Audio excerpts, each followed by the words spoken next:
Hello दोस्तों, ये हमारा वीडियो है। वीडियो को आप ले सकते हैं, हमें कोई समस्या नहीं है। नॉवेल ऑफ किंग चैनल को सब्सक्राइब करें, लाइक शेयर और ज्यादा से ज्यादा कमेंट करना। आज हम आपको एक नई और रोमांचक कहानी सुनाने जा रहे हैं, बिलियनियर बॉय।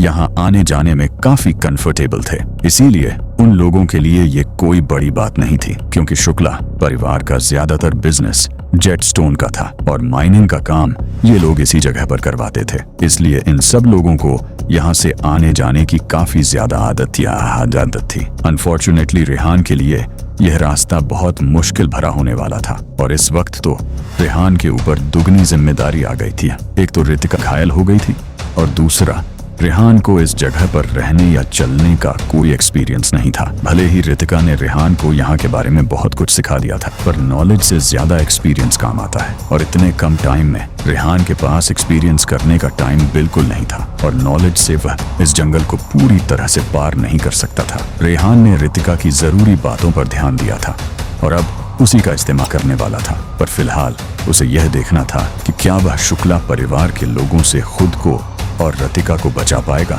या फिर नहीं। अपने पीछे से आती हुई हलचल की आवाज सुनकर रेहान मन ही मन थोड़ा घबराने लगा था और जो चीज रेहान को और ज्यादा परेशान कर रही थी वो यह थी कि जो जहर अभी तक रितिका के शरीर में पूरी तरह से नहीं फैला था वो भी अब अपना असर दिखाने लगा था। इस वक्त रितिका बेहोश होकर रेहान के कंधे का सहारा लेकर उसकी पीठ पर टंगी हुई थी और इस वजह से रेहान के लिए बेहोश रितिका को अपने साथ आगे ले जाना और ज्यादा मुश्किल हो रहा था। अगर रितिका होश में होती तो शायद किसी न किसी तरह से रेहान की मदद हो जाती और वह ज्यादा घबराता नहीं, पर जब एक इंसान बेहोश होता है तो जिम्मेदारी और ज्यादा बढ़ जाती है और उस वक्त घबराहट का होना लाजमी होता है। रेहान ने रितिका को होश में लाने की बहुत कोशिश की, पर रितिका तो अपनी जगह से हिल भी नहीं रही थी। रेहान ने जब ध्यान से रितिका को देखा तो वह समझ गया कि जब बहुत ज्यादा फैल गया है और इसी वजह से रितिका होश में नहीं आ रही है। रेहान को अब डर लगने लगा था। वह अपनी फ्रेंड और बेस्ट एम्प्लॉय को खोना नहीं चाहता था।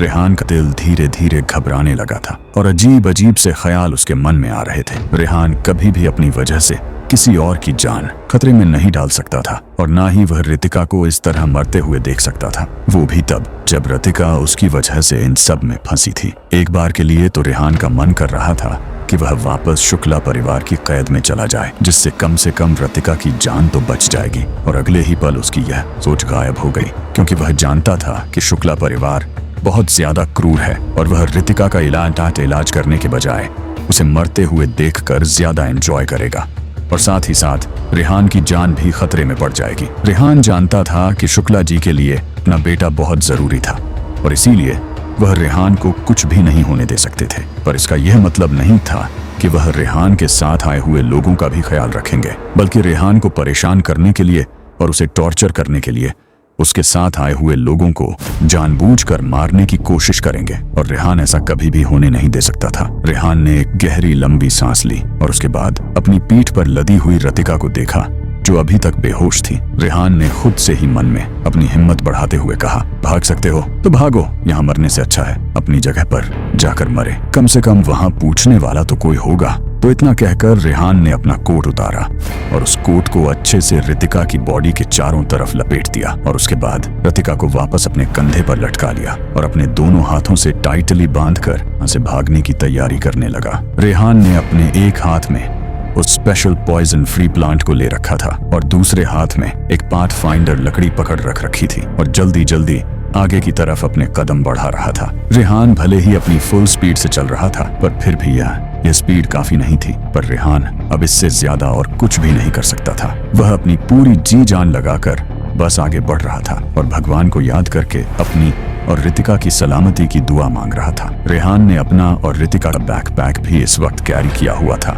एक बार के लिए तो वह उसे वहीं छोड़कर आ रहा था, पर कुछ सोचकर उसने उन दोनों बैग्स को अपने साथ ले लिया, क्योंकि इन बैग्स में जरूरी सामान था, खाना और पानी, दोनों इसी में था। रेहान को लगा कि अगर वो इस बैग को यहाँ छोड़ेगा तो हो सकता है कि दुश्मनों को पता चल जाए कि वह किस रास्ते से जा रहे हैं, और दूसरा रेहान को लग रहा था कि अगर ये लोग बच गए तो कम से कम इस बैग के थ्रू जो भी खाना पना होगा ये लोग खाकर अपना पेट भर सकते हैं। 2 बैग्स और रितिका को अपने ऊपर टांग कर जिस तरह से रेहान आगे बढ़ रहा था, उस वजह से उसकी फिजिकल स्ट्रेंथ पूरी तरह से कम हो गई थी और इस वक्त रेहान को बहुत ज्यादा गुस्सा आ रहा था। आज से पहले उसने कभी भी तरह के हालात नहीं देखे थे और ना ही इतनी बड़ी मुसीबत को सहन किया था। रेहान जहां भी होता था हमेशा उसके साथ मैगी या विवान जरूर होते थे जो हर हाल में उससे का साथ देते थे और उसकी हिम्मत बढ़ाते थे। पर आज रेहान को अकेले ही ये लड़ाई लड़नी पड़ रही थी।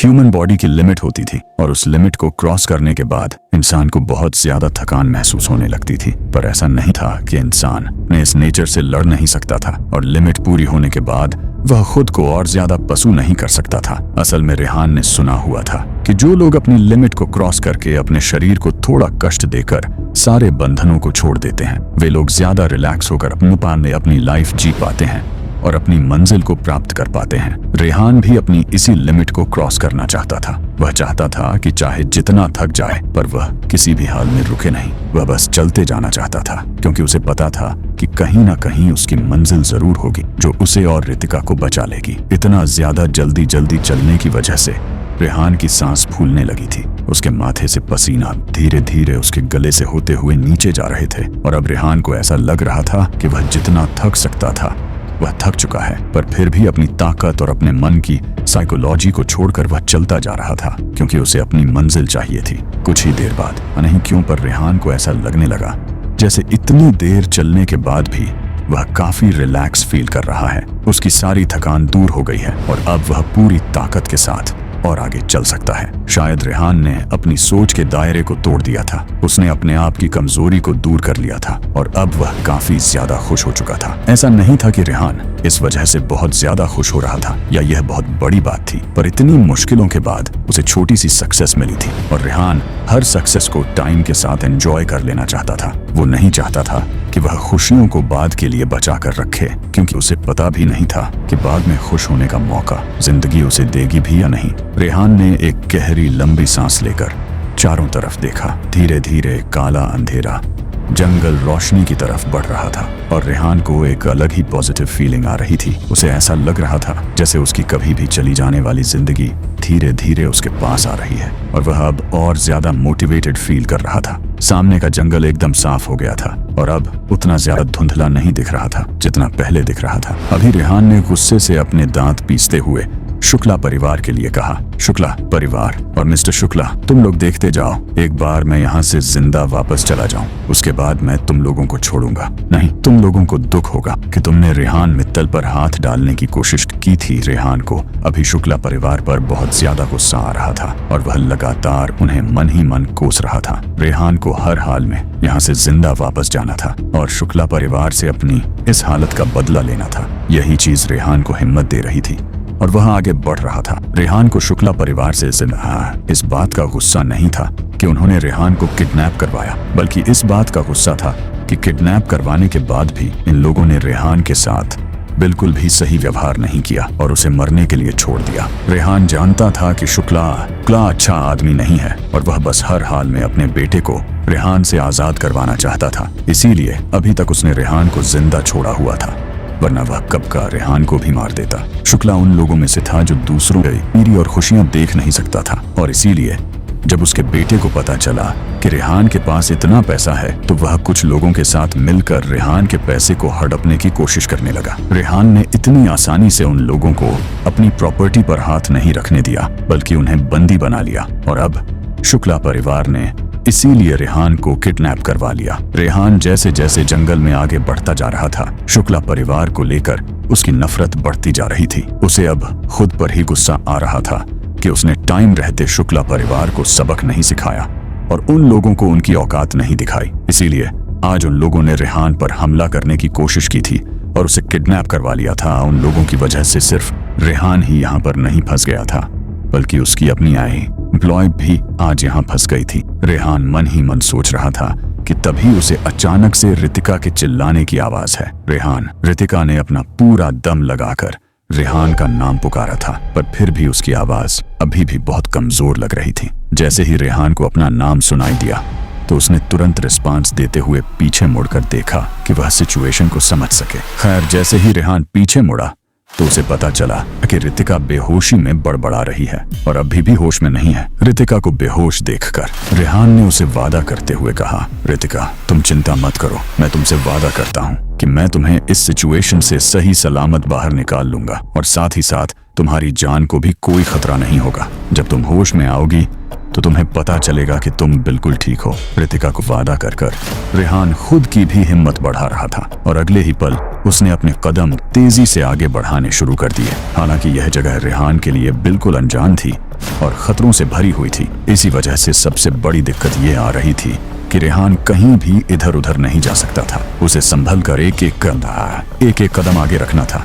जैसे ही रेहान आगे बढ़ा तो अचानक से उसे एहसास हुआ कि वह इस वक्त हवा में चल रहा है। वक्त जंगल में चारों तरफ घने पेड़ पौधे थे और साथ ही साथ बहुत ज्यादा अंधेरा भी हो रखा था। इस पहाड़ी इलाके में रेहान ने आगे की तरफ 2 बैग और पीछे पीठ पर रितिका को लाद रखा था। इसी वजह से उसका एक एक कदम बढ़ते वक्त बहुत ज्यादा थकान महसूस कर रहा था। ऊपर से आसपास के जंगल ही नहीं बल्कि जमीन भी अलग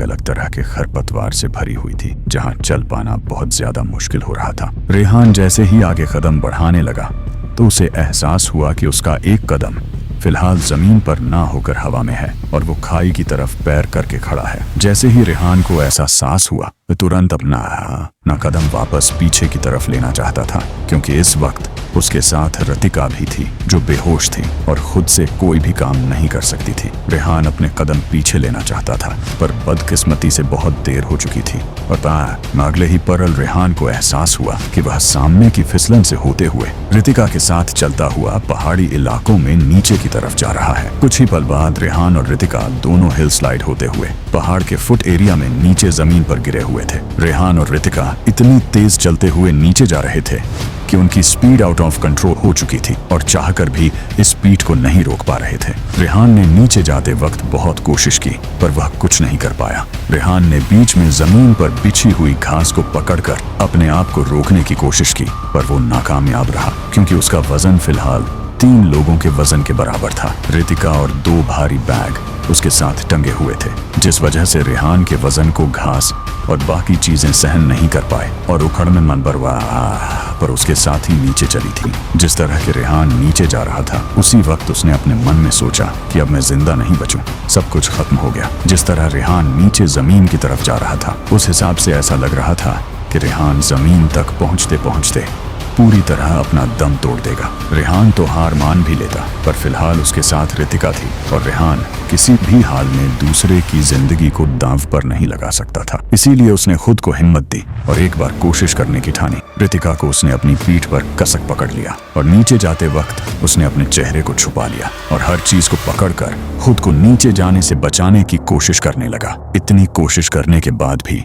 रेहान खुद को और रितिका को बचा नहीं पाया और झट से स्लाइड होकर नीचे जमीन पर जा गिरा। इस वक्त भी रितिका उसकी पीठ पर थी और आराम से बेहोशी की हालत में सो रही थी। ऐसा लग रहा था जैसे रितिका उसकी कमर को तकिए की तरह इस्तेमाल कर रही है और बेचारा रेहान खुद को जमीन पर लेटे लेटे जिंदा रखने की भगवान से भीख मांग रहा है। रेहान ने जानबूझकर अपने आप को नीचे रखा था ताकि अतः पर भी चांस रतिका को जिंदा रखने का हो तो वह रख सके और अपना प्रॉमिस पूरा कर सके। रेहान जानता था कि इससे उसकी जान जा सकती है पर फिर भी उसने खुद से ज्यादा अपने वादे की परवाह की और वह जानता था कि वो मर तो रहा ही है, इसलिए कम से कम एक बार जिंदा रहने की कोशिश ही कर ले। पर कहते हैं न जिंदगी कहाँ लेकर जाएगी किसे पता होता है। जैसे ही स्लाइड करते हुए रेहान पहाड़ से नीचे जमीन की तरफ आया तो एक पेड़ से जाकर टकरा गया और पास में रखी हुई बड़ी सी लकड़ी से टकराकर उछलकर दूसरी तरफ जा गिरा। दूसरी तरफ एक नदी बह रही थी। इसी वजह से रेहान और रितिका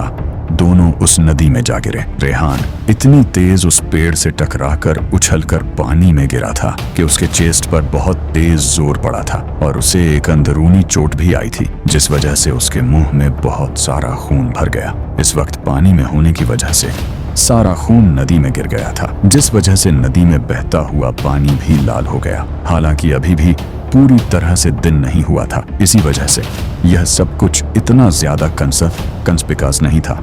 जितना दिन में होता है। शायद रेहान की हड्डियां टूट गई थीं और इसी वजह से उसे बहुत ज्यादा दर्द हो रहा था, खास करके उसके चेस्ट में जो रिप थी। रेहान को अब सांस लेने में भी दिक्कत हो रही थी। जितनी बार वह सांस लेने की कोशिश कर रहा था, हर बार उसे ऐसा लग रहा था जैसे उसके फेफड़े किसी इलेक्ट्रिक शॉक की वजह से खींच रहे हों। यह सब कुछ बहुत ज्यादा दर्द देने वाला था। पर कहते हैं, जब शरीर का दर्द अपनी सारी लिमिट्स क्रॉस कर देता है तो दिमाग अपने आप चलना शुरू हो जाता है और प्रोटेक्टिव डिवाइस का इस्तेमाल पैराडाइस इस्तेमाल करने लगता है। रेहान के साथ भी ऐसा ही हुआ। रितिका अभी तक बेहोश थी और इतनी तेज चोट लगने की वजह से रेहान भी बेहोश हो गया था। चोट लगने की वजह से पहाड़ी इलाकों में रेहान के लिए सांस लेना और भी ज्यादा मुश्किल हो गया था। रेहान और रितिका दोनों अभी भी बंधे हुए थे। रेहान एक चीज में खुशकिस्मत था कि जिस लगेज बैग को वह अपने साथ पूरे जंगल से होते हुए यहाँ तक लेकर आया था, वह स्पेशल लगेज बैग था। उसमें एक ए बैग लगा हुआ था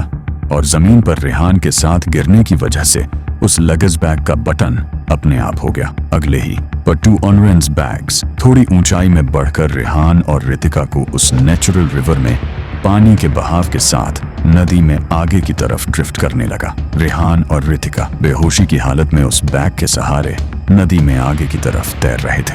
वहीं इन सबसे बेखबर शुक्ला परिवार के अड्डे पर, जहां कुछ देर पहले तक रेहान और रितिका बंधे हुए थे, वहां पर शुक्ला साहब आ गए और लॉकअप को खुला हुआ देखकर और अपने आदमियों को जमीन पर गिरा हुआ देखकर गुस्से से अपनी हाथों की मुट्ठियां भींच रहे थे। इस वक्त शुक्ला जी के चेहरे पर गुस्सा साफ नजर आ रहा था। उन्हें इतना गुस्सा आ रहा था कि उनका मन कर रहा था कि वह यहाँ बेहोशी में पड़े हुए सभी गार्ड्स को अपने हाथों से मार दे। शुक्ला जी को जब पता चला था कि क्रोकोडाइल सोसाइटी अपना काम करने में कामयाब हो गई है और रेहान को किडनैप करके यहाँ ले आई है, तो वह बहुत ज्यादा खुश हो गए और अपने आप को और ज्यादा रोक नहीं पाए और रेहान से मिलने यहाँ चले आए। हालांकि यहाँ आने से पहले उन्हें बहुत जरूरी काम आ गया था, इस वजह से उस काम को करने में उन्हें देर हो गई और यहाँ पहुँचते पहुँचते भी देर हो गई। इसी वजह से रेहान यहाँ से बचकर भाग पाया था, वरना शुक्ला पर परिवार और क्रोकोडाइल सोसाइटी पहले जहाँ मिलने वाले थे, वहाँ पर शुक्ला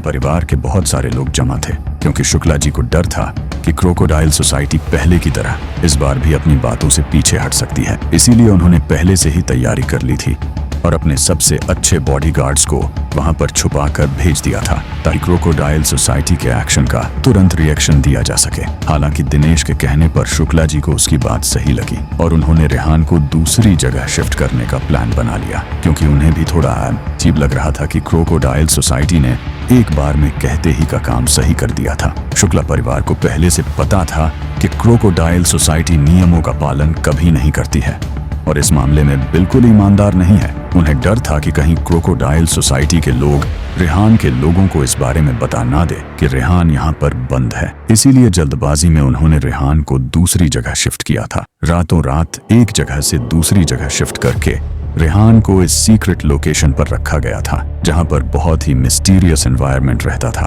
और कोई भी यहाँ पर दूर दूर तक रहता नहीं था। हाँ, जानवर यहाँ जरूर रहते थे जो इंसानों को यहाँ रहने की इजाजत बिल्कुल नहीं देते थे। यह जगह इतनी ज्यादा खतरनाक थी कि यहाँ 100 मीटर तक तो कोई दूर दूर तक दिखाई नहीं देता था। शुक्ला जी ने पहले ही अपने लोगों को बोल दिया था कि पहले वाली जगह से यहाँ तक आने में उन्हें किसी को भी इस बात का पता नहीं चलने देना है और हर हाल में क्रोकोडाइल सोसाइटी के लोगों को उलझा कर रखना है। और इसीलिए उन लोगों ने अंधेरे का फायदा उठाया और पूरे दिन गाड़ी इधर से उधर चलाते रहे। और इस दौरान शुक्ला जी ने अपने ज्यादा लोगों को भी नहीं भेजा था, ताकि किसी को शक ना हो। सिर्फ 10 लोग ही रेहान के साथ इस मिस्टीरियस जगह पर आए थे और बाकी सभी लोग, जिनकी संख्या हजारों में थी, वह सब पहली वाली लोकेशन पर ही रुके हुए थे, ताकि अपने दुश्मन को कंफ्यूज कर सके और उसे बता सके कि वे लोग अभी भी रेहान को यहीं पर रखे हुए हैं। दुश्मनों को कंफ्यूज करने के लिए हजारों लोग अभी भी पुरानी लोकेशन पर खड़े थे और सिर्फ दर्जन भर लोग रेहान और रतिका को लेकर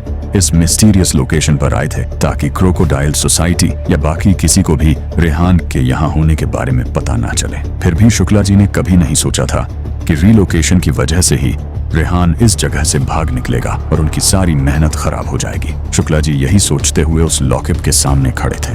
उनके दिमाग में अभी भी यही चल रहा था कि आखिरकार रेहान यहाँ से भागा कैसे, क्योंकि यहाँ कुछ भी टूटा हुआ नहीं था, सब कुछ अपनी जगह पर था और सही सलामत था। फिर रेहान बिना इस लॉकअप को तोड़े भागकर कैसे गया होगा। जितना ज्यादा वह सोच रहे थे, उतना ज्यादा उलझते जा रहे थे। शुक्ला जी जानते थे कि उनके लोग कभी भी उनके साथ गद्दारी नहीं करेंगे और जिन लोगों को उन्होंने यहाँ रेहान का गार्ड बनाकर भेजा था वह सभी लोग शुक्ला जी के लिए बहुत ज्यादा वफादार हैं। पर उन्हें समझ नहीं आ रहा था कि आखिर रेहान और रितिका यहाँ बाहर कैसे गए और उनके सारे आदमी यहाँ बेहोश कैसे हुए। हालांकि शुक्ला जी ने जब चारों तरफ ध्यान से देखा तो उन्हें समझ आया कि उनके ही किसी गार्ड ने दरवाजा खोला था, क्योंकि लॉकअप तोड़ा नहीं गया था बल्कि बाहर से उसके ताले को चाबी के साथ खोला गया था। इसका मतलब उसी के किसी आदमी ने इसे खोला था और इसके बाद सभी लोग बेहोश होकर यहाँ गिर गए थे। यह दो पहेली ऐसी थी जिन्हें शुक्ला जी सुलझा नहीं पा रहे थे। शुक्ला जी जब यहाँ आए थे तो आते ही उन्होंने अपने आदमियों को रेहान को ढूंढने के लिए भेज दिया था और कुछ लोगों को इन बेहोश आदमियों को होश में लाने का काम दिया था। बहुत ज्यादा सोचने की वजह से शुक्ला जी का दिमाग पूरी तरह खराब हो गया था, इसलिए वह बेसब्र होकर गुस्से में पास में रखी चेयर पर बैठे ही थे कि तभी उनका एक सबॉर्डिनेट भागता हुआ उनके पास आया और बोला, सर, बेहोश लोगों में से एक आदमी को होश आ गया है। सबॉर्डिनेट की बात सुनकर शुक्ला जी ने अपने हाथों को गुस्से से दबाते हुए कहा, कौन है? वह उसे यहाँ लेकर आओ। शुक्ला जी के कहते ही एक आदमी उनके सामने कुत्तों की तरह घसीटते हुए लाया गया और उसके चेहरे पर बहुत ज्यादा पानी डाला गया था ताकि वह होश में आ सके। ऐसा लग रहा था जैसे बेहोश हुए लोगों में से यह आदमी हायबा पूरी तरह होश में नहीं आया था। इसे जबरदस्ती होश में लाने की कोशिश की गई थी। जिस आदमी को अभी अभी होश आया था उसने जैसे ही अपने सामने बैठे हुए शुक्ला जी को देखा तो उसकी आंखें एकदम से हैरानी से फैल गईं और वह सिर उठाकर शुक्ला जी को देखने लगा। उसने बिना रिएक्ट किए अपना सिर नीचे कर लिया और शुक्ला जी के कुछ कहने का इंतजार करने लगा। शुक्ला जी अपने पूरे घर में अपने लोगों के सामने किसी राजा की तरह थे और उनके सारे सबधन हमेशा उनके सामने सिर झुकाकर रखते थे और शुक्ला जी जो कहते थे वह उस हर एक बात को मानते थे। पर इस वक्त शुक्ला जी को बहुत ज्यादा गुस्सा आ रहा था क्योंकि उसके सबॉर्डिनेट ने उन्हें पूरी तरह से निराश किया था, जिसकी वजह से उनका दिमाग खराब हो गया और शुक्ला जी को इतना गुस्सा आ रहा था कि उन्होंने एक जोरदार तमाचा उस सबॉर्डिनेट के मुंह पर मार दिया। जैसे ही इस सबॉर्डिनेट को थप्पड़ पड़ा तो इसके मुंह में से कुछ दांत निकलकर नीचे जमीन पर गिर गए और होठों के पास खून आने लगा। अभी तक थप्पड़ खाने से इस आदमी का दिमाग पूरी तरह से कॉन्शियस हो चुका था। एक बार फिर से इस आदमी ने अपना सिर उठाकर ऊपर की तरफ देखा और अब जाकर उसे समझ आया कि सामने बैठा हुआ इंसान कोई और नहीं बल्कि उनके बॉस है और उन्होंने ही उसे अभी अभी एक जोरदार थप्पड़ मारा है। थप्पड़ खाने की वजह से वह आदमी इतना ज्यादा डर गया था कि तुरंत जमीन पर गिर गया और जल्दी से शुक्ला जी के पैरों के पास जाकर उनसे माफी मांगते हुए बोला, बॉस प्लीज मुझे माफ कर दीजिए। शुक्ला जी ने जब देखा कि एक नौकर उनके पैरों को हाथ लगा रहा है तो उन्हें गुस्सा आ गया और उन्होंने उसी पैर से उस आदमी को जोर से ठोकर मारते हुए दूर कर दिया और गुस्से से उससे पूछा, वो आदमी कहाँ है जिसकी तुम लोग देखभाल कर रहे थे? रेहान, मित्तल कहाँ चला गया? आपको बता दे कि इस वक्त जिस आदमी से पूछताछ की जा रही थी यह वही आदमी था जिसे कल रात को उस हट्टे कट्टे गार्ड ने थप्पड़ मारा था और जिसकी वजह से यह बेहोश होकर जमीन पर गिर गया था। खाने की वजह से ही ये आदमी जमीन पर गिरा था और उसके बाद इस पर उस जहरीले प्लांट का असर होना शुरू हुआ था, इसीलिए उसने उस जहरीले प्लांट की ज्यादा सांसें नहीं ली थी। इसीलिए प्लांट की जहरीली गैस का ज्यादा असर न होने के कारण यह थोड़े से ही प्रयास से जग गया था। इस आदमी को भी कुछ नहीं पता था क्योंकि यह तो पहले ही बेहोश होकर गिर गया था और रेहान बाद में भाग कर गया था। इस वजह से शुक्ला जी के सवाल का इस आदमी के पास कोई जवाब नहीं था और ना ही इसे कुछ समझ आ रहा था। हालांकि शुक्ला जी का सवाल सुनकर इस आदमी ने तुरंत उस लॉकअप की तरफ देखा जहां पर कल रात को रेहान और रितिका बंद थे, पर अब उस लॉकअप में कोई नहीं था और उसका दरवाजा खुला हुआ था। यह देखकर उस आदमी की सांस तेज तेज चलने लगी। उसका डर बढ़ रहा था। इस वक्त उसका पूरा शरीर डर की वजह से कांप रहा था, यहाँ तक कि इसके दांत आपस में घबराहट की वजह से और कांपने की वजह से एक दूसरे से टकरा रहे थे। यह आदमी बेवकूफ बिल्कुल नहीं था। जब उसने देखा कि शुक्ला जी वक्त बहुत ज्यादा गुस्से में है और लॉकअप का यह हाल है तो वह समझ गया कि रेहान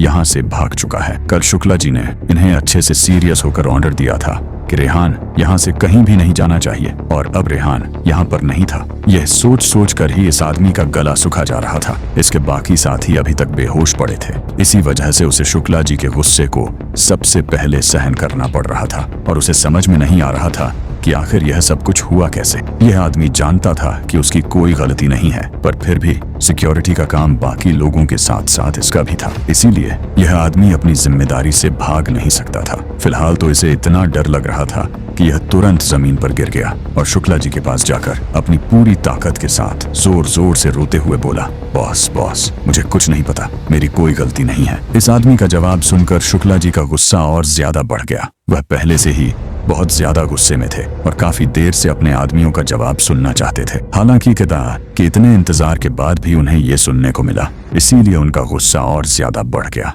उन्होंने गुस्से से इन लोगों को यहाँ से भागने के लिए रिश्वत दी है तो वह भी गलत ही होगा, क्योंकि वह इतने सारे पैसे लेकर थोड़ी आया होगा। दिनेश जितना ज्यादा इस बारे में सोच रहा था उतना ज्यादा उसका दिमाग उलझता जा रहा था। किसी को कुछ भी समझ में नहीं आ रहा। ये जो गार्ड सबसे पहले जगह था, उसे बिना वजह इतना मारा गया था कि उसकी मौत हो गई थी, बिना कुछ जाने और बिना कुछ किए ही यह गार्ड शुक्ला जी की वजह से ऐसी मौत मरा था। खैर, शुक्ला जी और उनके एडवाइजर दिनेश को इस बात से कोई फर्क नहीं पड़ता था। उनके लिए बस दुनिया में उनके बेटे की जिंदगी सबसे ज्यादा जरूरी थी। इसके अलावा उन्हें किसी बात से कोई फर्क नहीं पड़ता था। अभी तक उस गार्ड को होश आ गया था जिसने कल रात दरवाजा खोला था और लॉकअप के अंदर गया था। इस गार्ड को भी उसी तरह जगाया गया था जैसे पहले वाले गार्ड को जगाया गया था। ठंडे पानी की बाल्टी भरकर उसके मुंह पर डाली गई थी और इस गार्ड का भी वही रिएक्शन था जो पहले वाले गार्ड का था। जैसे ही उसने शुक्ला जी को अपने सामने बैठा देखा, यह डरावना दिखने वाला गार्ड शुक्ला जी को देखकर इतना ज्यादा डर गया कि तुरंत जमीन पर गिर गया और अपने कांपते हुए हाथों से हाथ जोड़कर माफी मांगते हुए बोला, मुझे माफ कर दीजिए बॉस, मैं अपनी ड्यूटी करने में फेल हो गया। आप जो सजा देंगे मुझे मंजूर है। यह गार्ड अच्छे से जानता था कि किसी भी हाल में वह यहाँ से बचकर नहीं जा सकता है, इसीलिए उसने तुरंत अपनी गलती मान ली। जैसे ही शुक्ला जी ने इस आदमी को माफी मांगते हुए देखा तो उनका गुस्सा थोड़ा शांत हुआ और उन्होंने इस आदमी से पूछा, पहले मुझे यह बताओ कि कल हुआ क्या था। शुक्ला जी का सवाल सुनकर उस गार्ड ने तुरंत हामी भरते हुए शुक्ला जी को सब कुछ बताना शुरू कर दिया। इस वक्त उसमें कुछ भी छुपाने की हिम्मत नहीं थी। वह जानता था कि अगर उसने कुछ भी छुपाया तो शुक्ला जी उसे और ज्यादा बुरी मौत मारेंगे। हालांकि जैसे ही इस गार्ड ने अपनी बात पूरी की और सब कुछ शुक्ला जी को बताया तो इन लोगों की बातें सुनकर शुक्ला जी और उनका एडवाइजर दिनेश और भी ज्यादा कंफ्यूज हो गए। शुक्ला जी ने हैरान होते हुए उस आदमी से पूछा, क्या सच में रेहान के साथ आई हुई लड़की इतनी बड़ी साइंटिस्ट थी और क्या सच में उसे निंजा टेक्निक का पता था? शुक्ला जी का सवाल सुनकर उस आदमी ने तुरंत जवाब देते हुए कहा, रेहान ने हमें यही कहा था। ये सब कुछ बहुत अजीब है सर, हम में से किसी ने भी उस लड़की को हाथ भी नहीं लगाया था। उसके बाद भी हम सब लोग बेहोश हो गए। किसने सोचा था कि उस लड़की को इस तरह की टेक्निक आती होगी? इतना कहकर यह आदमी अपने शरीर पर हल्के से हाथ लगाकर देखने लगा और जैसे ही इसने हाथ लगाया इसका पूरा शरीर दर्द से काम उठा। जब यह सोकर जगा था तो इसे उतना एहसास नहीं हो रहा था क्योंकि उस वक्त इसकी बॉडी पलाइज थी। हालांकि धीरे धीरे अपने सेंस में वापस आने के बाद इसका पूरा शरीर दर्द करने लगा और अचानक सिर दर्द करने की वजह से यह अपने शरीर पर हाथ लगाकर देखने लगा। कल रात को रेहान ने जाने से पहले काफी तेज मारा था, शायद उसी का दर्द से हो रहा था। इस आदमी का दर्द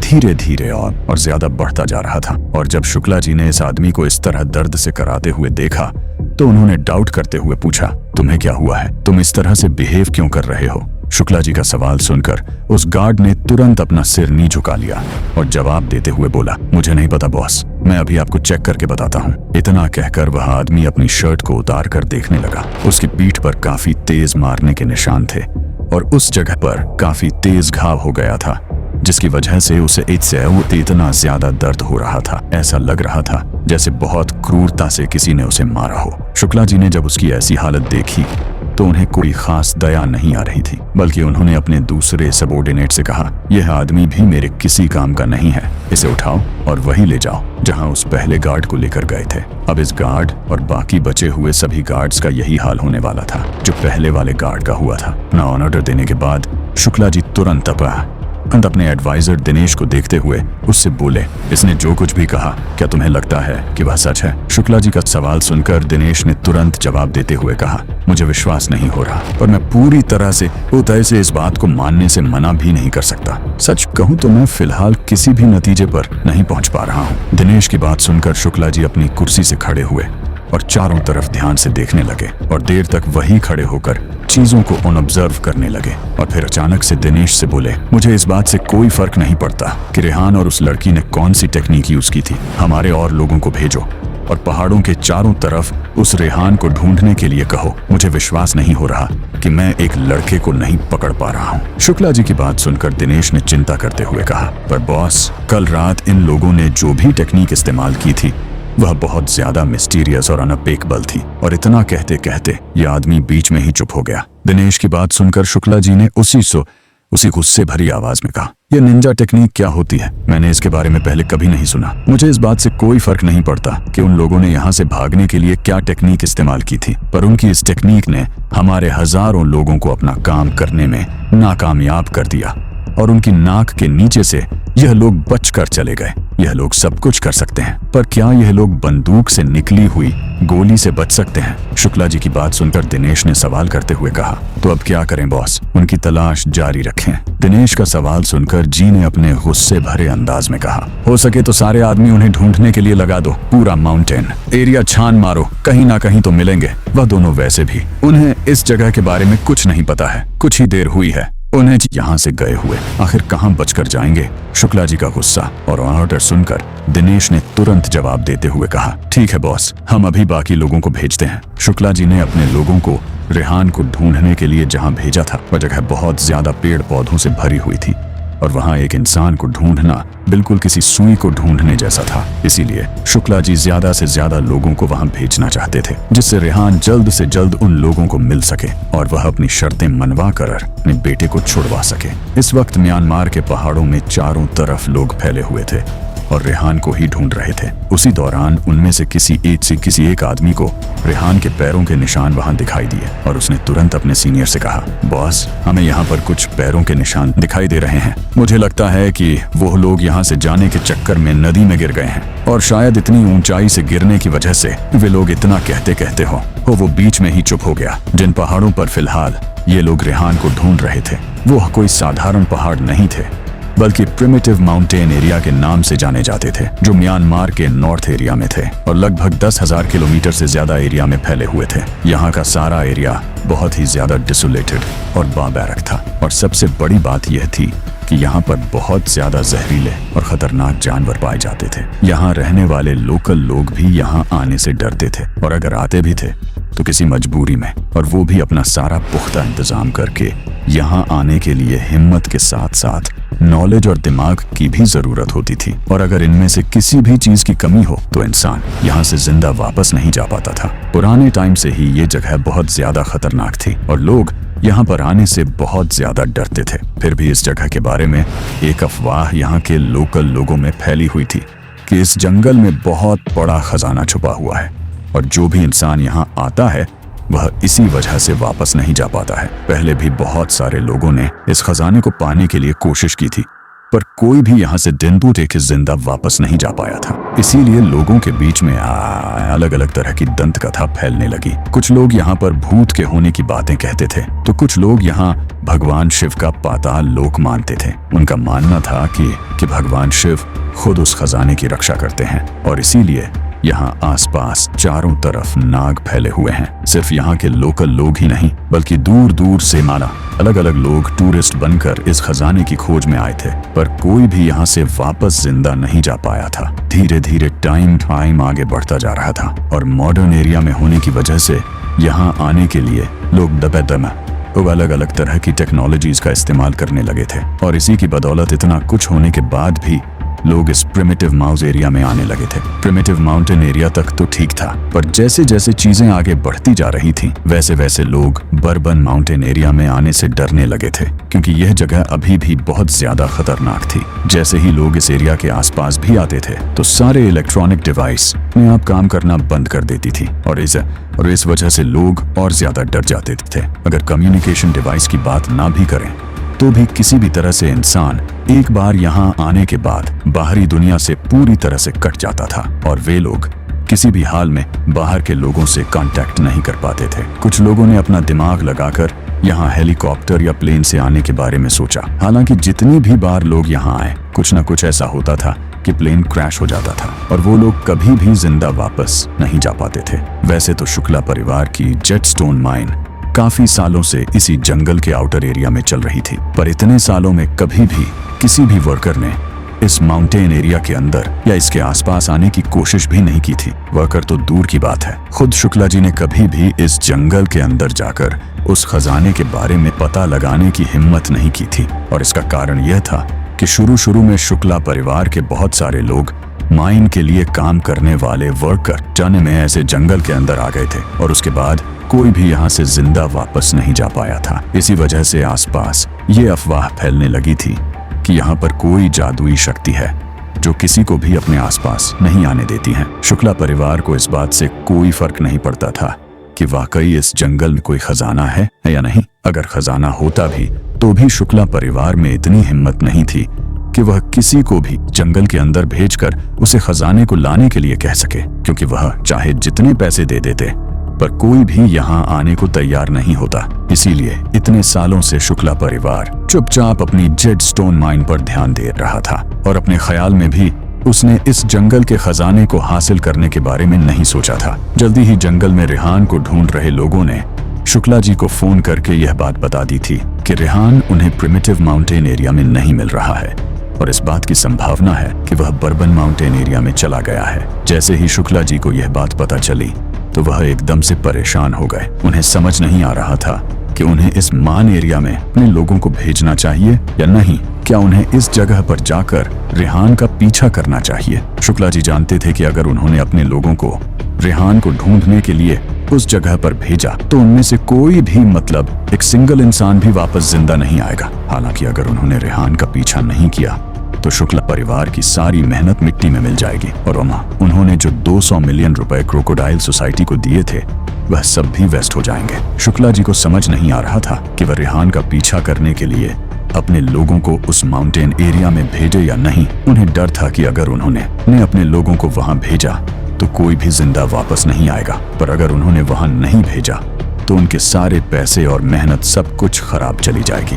और साथ ही साथ इस बात का भी डर था कि कहीं रेहान के लोगों को यह बात पता ना चल जाए, क्योंकि अगर ऐसा हुआ तो हो सकता है कि उनका बेटा कभी भी जिंदा वापस ना आए। शुक्ला जी को मन ही मन ऐसा भी लग रहा था कि हो सकता है रेहान इतनी बड़ी खाई से नीचे पानी में गिरकर मर गया हो तो यह भी सकता है कि रेहान बच निकला हो और इस माउंटेन एरिया से जिंदा वापस जाने में सफल हो गया हो। हालांकि यह सिर्फ एक संभावना थी जिसके सच होने की गारंटी सिर्फ एक पर थी, क्योंकि आज तक कोई भी माउंटेन एरिया से बचा नहीं था। इसीलिए शुक्ला जी को इस बात के चांसेस कम ही लग रहे थे। शुक्ला जी को डर लग रहा था कि अगर रेहान यहाँ से जिंदा बचकर वापस चला गया तो उसके बाद वह इन लोगों को जिंदा नहीं छोड़ेगा और तब तक इन लोगों पर हमला करता रहेगा जब तक यह सारा मामला एक नतीजे पर ना पहुंच जाए और नतीजा रेहान के फेवर में ना हो। यही सब सोचते हुए शुक्ला जी ने फोन किया। दूसरी तरफ अपने सबॉर्डिनेट से कंफर्म करते हुए पूछा, क्या तुम सच कह रहे हो? क्या सच में रेहान के खाई से पानी में गिरने के कोई सबूत मिल रहे हैं? शुक्ला जी का सवाल सुनकर उसके सबॉर्डिनेट ने अपनी बात को रखते हुए कहा, मैं जो कह रहा हूँ वह सच है सर। वे लोग डेफिनेटली नदी में ही गिरे हैं। उन लोगों ने लाइफ बैग कैरी किए हुए थे, इसीलिए जब वह लोग नीचे नदी में गिरे तो लाइफ एयर बैग अपने आप ऑन हो गए और पानी के बहाव के साथ साथ वे लोग सेवज माउंटेन से होते हुए आगे निकल गए। इस आदमी की बात सुनकर शुक्ला जी ने अपनी आवाज को तेज करते हुए कहा, उन लोगों को लगातार ढूंढते रहो और नदी के दोनों तरफ ढूंढो और हाँ, हमारे कुछ लोगों को नदी में भेजो ताकि वो लोग तैरकर जल्दी हमें सच्चाई बता सके और उस रेहान का पता लगा सके। शुक्ला जी को लग रहा था कि शायद रेहान उस खतरनाक पहाड़ पर नहीं गया होगा और अभी भी नदी के आसपास है, कहीं उन्हें मिल जाएगा। हालांकि शुक्ला जी की बात सुनकर उनके सबॉर्डिनेट ने थोड़ा झकते हुए कहा, बॉस, अगर हम उन्हें नदी के आसपास नहीं ढूंढ पाए तो क्या हमें उस खतरनाक पहाड़ पर जाना होगा? इस सबॉर्डिनेट की बात सुनकर शुक्ला जी ने और ज्यादा सख्त होते हुए कहा, अगर अंदर जाना पड़े तो जाओ। जितना मुझे समझ आ रहा है पानी में जाने के बाद उन लोगों की स्पीड बहुत ज्यादा नहीं रही होगी और वो लोग खुद को फिलहाल जिंदा रखने की कोशिश कर रहे होंगे। तुम लोग जितनी जल्दी नदी के आसपास और नदी में जाकर उस रेहान को ढूंढोगे उतनी जल्दी तुम लोगों को वह मिल जाएगा। मुझे पूरी उम्मीद है कि वह तक उस माउंटेन एरिया में नहीं गया होगा। शुक्ला जी को हर हाल में रेहान को पकड़ना था और जितनी जल्दी वह रेहान को पकड़ लेंगे उसके बाद उन्हें बाकी लोगों की जिंदगी से कोई फर्क नहीं पड़ता था। उनकी बला से चाहे वह लोग मरे या शुक्ला जी को बस रेहान चाहिए था। शुक्ला जी की बात सुनकर फोन की दूसरी तरफ सबॉर्डिनेट बहुत ज्यादा डर गया। फिलहाल उसका पूरा शरीर ठंडे पसीने से भीग चुका था और वह अपनी जगह पर खड़ा खड़ा कांप रहा था। वह किसी भी हाल में माउंटेन के उस एरिया के पास नहीं जाना चाहता था। बाकी लोगों की तरह इस आदमी ने भी सुन रखा था कि इस पहाड़ पर जाना बहुत ज्यादा मुश्किल भरा है और यहाँ जाने के बाद कोई भी वापस जिंदा नहीं आता है। पर इस आदमी में इतनी हिम्मत नहीं थी कि यह अपने बॉस शुक्ला जी के ऑर्डर को मानने से इनकार कर सके।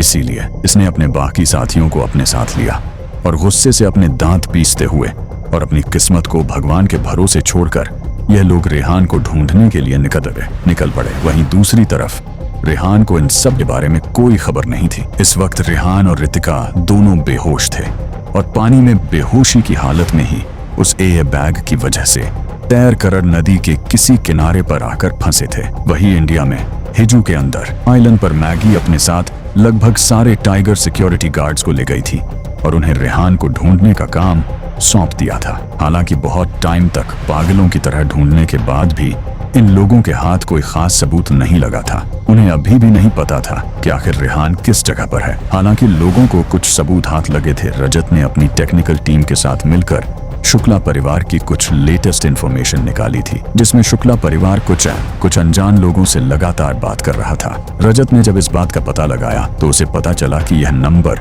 क्रोकोडाइल सोसाइटी का है। रजत ने जब अपने लोगों के साथ मिलकर और ज्यादा गहराई से इस इंफॉर्मेशन को निकाला और इसके बारे में पूछताछ की, तब जाकर उसे पता चला कि शुक्ला परिवार ने क्रोकोडाइल सोसाइटी को हायर किया था ताकि वे लोग रेहान को किडनैप कर सके। फाइनली अब जाकर इन लोगों को कोई सबूत मिला था। हालांकि अभी तक बहुत लेट हो चुकी की थी। अगर टाइम देखा जाए तो रेहान पहले ही शुक्ला परिवार के हाथों में पहुंच चुका था। यह सब कुछ सोचकर मैगी बहुत ज्यादा परेशान हो रही थी। उसे समझ नहीं आ रहा था कि वह क्या करें क्या ना करें। उसे हर हाल में अपने रेहान सर की जान बचानी थी। इसीलिए वह सिर्फ पर्सनली अपने साथ कुछ सीनियर लोगों को लेकर शुक्ला परिवार से बात कर सकती थी। हालांकि शुक्ला परिवार ने अभी तक उनसे कोई भी कांटेक्ट नहीं किया था। जल्दी ही मैगी अपने साथ कुछ लोगों को लेकर शुक्ला परिवार के पास पहुंच गई थी और शुक्ला परिवार के रिसेप्शन एरिया में बैठी हुई थी। वहां दूर दूर तक उसे कोई दिखाई नहीं दे रहा था। एक इंसान जो उसे दिखाई दिया था, यह वही इंसान था जो कुछ टाइम पहले रेहान के पास सिद्धार्थ को छोड़ने के लिए नेगोशिएशन करने आया था। इस वक्त मैगी का चेहरा बहुत ज्यादा कोल्ड एक्सप्रेशन लिए हुए था। उसे देखकर ऐसा लग रहा था जैसे वह अपने अंदर जल रही आग और गुस्से को बहुत मुश्किल से काबू करने की कोशिश कर रही है। शुक्ला परिवार के लोगों को देखकर मैगी ने तुरंत उन लोगों से कहा, आप लोगों को मुझसे बहस करने की कोई जरूरत नहीं है और वैसे भी अगर हमारे पास सबूत नहीं होता तो हम यहाँ कभी नहीं आते। अगर शुक्ला परिवार को हमसे कोई बात करनी है तो बेहतर होगा हमारे बॉस को हमें सौंपने के बाद बातचीत की जाए। शुक्ला परिवार के लोगों को पहले ही शुक्ला जी ने यह बात बता दी थी कि वह लोग इतनी आसानी से रेहान को यहाँ से नहीं जाने देंगे। शुक्ला जी ने ऐसा इसलिए कहा था क्योंकि एक तो रेहान के पास था नहीं और कहीं खो चुका था, और दूसरा जब उन्हें पता चला कि रेहान इतनी बड़ी प्रॉपर्टी का मालिक है और उसके पास पूरी की पूरी ग्रीन माउंटेन जेटस्टोन की खदान है, तो ये आदमी बहुत ज्यादा लालची हो गया। अब इसे अपना बेटा भी चाहिए था और रेहान की प्रॉपर्टी भी। शुक्ला जी को लगने लगा कि उनका बेटा जो कर रहा था वह बिल्कुल सही था और रेहान को उसे अपने पास बंदी बनाकर रखने का कोई सेंस नहीं बनता है। और साथ ही साथ उन्हें लग रहा था कि दुनिया में जितनी भी ग्रीन माउंटेन जेटस्टोन की खदान है उस पर सिर्फ और सिर्फ शुक्ला परिवार का अधिकार है, कोई और उसे अपने पास नहीं रख सकता। शुक्ला जी जानते थे कि खेल अभी भी उनके हाथों में है और दोनों तरफ से बार्गेनिंग की जा सकती है क्योंकि उनका अपना बेटा रेहान की कैद में था और रेहान उनकी कैद में था। इसीलिए रेहान के लोग रेहान को बचाने के लिए हर हाल में उनकी सारी शर्तें मानेंगे। फिलहाल मित्तल परिवार की तरफ से अभी मैगी लीव कर रही थी और शुक्ला परिवार की तरफ से मिस्टर शुक्ला, दोनों एक दूसरे के दुश्मन थे और दोनों की अपनी अपनी कमजोरियां थीं। अब देखना यह था कि कौन पहले अपने हथियार डालता है। शुक्ला जी की बात सुनने के बाद भी मैगी ने हार नहीं मानी और वह शुक्ला जी के सीनियर एडमिनिस्ट्रेटिव ऑफिसर के साथ काफी देर तक बहस करती रही और नेगोशिएशन करने की कोशिश करती रही। हालांकि जब बात नहीं बनी और शुक्ला जी के लोगों ने बिना किसी डर के उसकी बातों को मानने से इनकार कर दिया तो उसका सारा सब्र जवाब दे गया। मैगी अचानक से अपनी जगह से खड़ी हुई और बहुत ही कोल्ड एक्सप्रेशंस के साथ उन लोगों को धमकी देते हुए बोली, मैं तुम लोगों को आधा घंटा दे रही हूँ, आराम से सोच लो। अगर अभी भी तुम लोगों ने मेरे बॉस रेहान को हमें सही सलामत वापस नहीं सौंपा तो उसके बाद शुक्ला परिवार के साथ जो कुछ भी होगा उसके जिम्मेदार तुम सब लोग खुद होगे। आई प्रॉमिस कि मैं पूरी कोशिश करूंगी कि शुक्ला परिवार पूरी तरह से बर्बाद हो जाए और सड़क पर आ जाए। इस वक्त मैगी ने जो भी बात कही थी वह सब उसके दिल से निकल रही थी और उसे सच में इस वक्त शुक्ला परिवार पर बहुत ज्यादा गुस्सा आ रहा था। हालांकि उसकी धमकी सुनकर भी शुक्ला परिवार के लोगों को कोई खास फर्क नहीं पड़ा और वे लोग इस बात को हवा में उड़ाकर आराम से वहीं बैठे रहे। तभी उनमें से एक आदमी ने शांति से मैगी से कहा, मुझे पता है कि तुम अपने साथ कुछ लोगों को यहाँ लेकर आए हो, पर अगर तुम चाहती हो कि तुम्हारे बॉस रेहान हमारे हाथों में सही सलामत रहे तो सोच समझकर अपने कदम उठाना, वरना उसके बाद रेहान मित्तल के साथ जो कुछ भी होगा उसके जिम्मेदार तुम सब लोग खुद होगे। इस आदमी की बात सुनकर मैगी का दिमाग खराब हो गया और उसने गुस्से से इन लोगों से कहा, क्या तुम लोगों को अपने बॉस सिद्धार्थ शुक्ला की थोड़ी सी भी फिक्र नहीं है? क्योंकि अगर हम लोग अपने पर आ गए तो सबसे पहले मैं सिद्धार्थ शुक्ला के हजारों टुकड़े करूंगी और तुम लोगों को तोहफे में वीडियो क्लिप के साथ भेजूंगी। और मैं मजाक नहीं करती, ध्यान रखना। वैसे तो मैगी कभी भी किसी से भी इस तरह बात नहीं करती थी, पर आज मामला उसके रेहान सर की जान का था, इसीलिए वह सब कुछ भूल गई और मरने मारने की बातों पर उतर आई। ऐसा नहीं था कि रेहान के सबॉर्डिनेट में नेगोशिएशन करने का टैलेंट नहीं था या फिर वे लोग अच्छे से लोगों से बात नहीं करते थे, पर जब इस तरह की सिचुएशन हो तो कोई भी खुद को कैसे संभाल सकता था। फिलहाल तो इन दोनों तरफ के लोगों को देखकर ऐसा लग रहा था जैसे यह लोग अपने आप को शांत रखकर बात करने की कोशिश कर रहे हों, क्योंकि शुक्ला परिवार के लोग डिसेंट तरीके से बात कर रहे थे। वैसे तो शुक्ला परिवार बहुत ज्यादा पावरफुल था, पर अगर रेहान की करंट सिचुएशन के हिसाब से देखा जाए तो अगर शुक्ला परिवार मित्तल परिवार के बीच खुलकर लड़ाई होती है तो ऐसे में डेफिनेटली रेहान के तरफ के लोग ही जीतेंगे। हालांकि फिलहाल रेहान के लोगों में जिस चीज की सबसे ज्यादा कमी थी वह था सब्र। ऐसा नहीं था कि शुक्ला परिवार सिद्धार्थ को कुछ भी होने दे सकता था। यह सिद्धार्थ उन लोगों के लिए कोई मायने नहीं रखता था, पर असल में इस वक्त सिद्धार्थ के पापा शुक्ला जी इस पूरे मामले के इंचार्ज थे और वे शुक्ला परिवार के मेन लीडर होने की वजह से सारे डिसीजन खुद ले सकते थे, उन्हें किसी और की जरूरत नहीं थी। वहीं दूसरी तरफ रेहान के मामले में रेहान खुद जो इन लोगों का लीडर था वह गायब हो चुका था और अभी किस हाल में था ये उन लोगों को नहीं पता था। इसी वजह से मैगी ज्यादा परेशान हो गई थी, क्योंकि भले ही वो रेहान की पर्सनल बॉडीगार्ड थी और सबसे विश्वास पात्र इंसान थी, पर फिर भी बहुत से ऐसे डिसीजन थे जो वह खुद से नहीं ले सकती थी। और ऐसे में आगे चलकर ऐसा भी हो सकता था कि उसका यह पूरा सबॉर्डिनेट परिवार टूटकर बिखर जाए या अलग अलग सोच के हिसाब से बन जाए और उसकी बातों को ना सुने। मैगी शुक्ला परिवार से और उनके हायर एडमिनिस्ट्रेशन से लगातार नेगोशिएट करने की कोशिश कर रही थी। हालांकि शुक्ला परिवार के लोग बिल्कुल भी इस बात को भाव नहीं दे रहे थे और रेहान को यहाँ से ले जाने से साफ मना कर दिया था। मैगी को फिलहाल दो जिम्मेदारियां उठानी पड़ रही थीं। पहला, अपनी पूरी टीम को और अपने सबॉर्डिनेट्स को संभाल कर जोड़कर रखना और दूसरा, सबके साथ मिलकर रेहान को ढूंढना था। वह इन दोनों ही जिम्मेदारियों को बांट नहीं सकती थी, उसे दोनों को एक साथ लेकर चलना था, क्योंकि दोनों कड़ियां दूसरे से जुड़ी हुई थी। वहीं दूसरी तरफ मैगी मन ही मन यह सोचकर परेशान हो रही थी कि रेहान के ना मिलने की वजह से उसके बाकी सभी साथी धीरे धीरे हिम्मत हार गए थे और हो सकता था कि आगे चलकर वे लोग पूरी तरह से रेहान को ढूंढने के लिए मना कर दे। अगर ऐसा होता है तो मैगी कुछ भी नहीं कर पाएगी और इस वक्त मैगी को यह अपनी सबसे बड़ी कमजोरी लग रही थी, क्योंकि सब कुछ रेहान के इर्द गिर्द घूम रहा था और इसीलिए उसे हर हाल में सबसे पहले रेहान को ढूंढना था। मैगी मन ही मन हर एक पॉइंट पर हर एक एंगल से सोच रही थी, क्योंकि उसे इस बार हर हाल में रेहान को बचाना था। मैगी ने अपने मन में सोचा कि फिलहाल शुक्ला परिवार से बात करने का कोई फायदा नहीं है, क्योंकि इस वक्त शुक्ला परिवार के लोगों को देखकर लग रहा है कि उनका कॉन्फिडेंस बहुत ज्यादा हाई है और वो लोग मैगी से बिल्कुल नहीं डर रहे हैं। मैगी अपने मन में सोचने लगी कि अगर यह लोग सच में सिद्धार्थ के साथ कुछ भी करते हैं तो भी शुक्ला परिवार के पास इस वक्त बहुत ज्यादा कॉन्फिडेंस है और वे लोग इस बात को इतनी आसानी से नहीं जाने देंगे। हालांकि अगर शुक्ला परिवार ने रेहान के साथ कुछ कर दिया तो मैगी ये सब कुछ संभाल नहीं पाएगी। यह सब सोचकर और कुछ देर तक गहरी लंबी सांस लेकर मैगी ने एक बार फिर से कोशिश करने की ठानी। मैगी वापस अपनी जगह पर बैठ गई और बोली, ठीक है, क्या आप लोगों को सिद्धार्थ शुक्ला वापस नहीं चाहिए है? एक काम करते हैं, हम लोग एक्सचेंज कर लेते हैं। जैसे ही आप लोग हमें हमारे बॉस रेहान को सौंपेंगे हम तुरंत आपको सिद्धार्थ को वापस कर देंगे और सिर्फ सिद्धार्थ ही नहीं बल्कि उसके साथ जितने भी लोग हैं सबको वापस यहाँ भेज देंगे। मैगी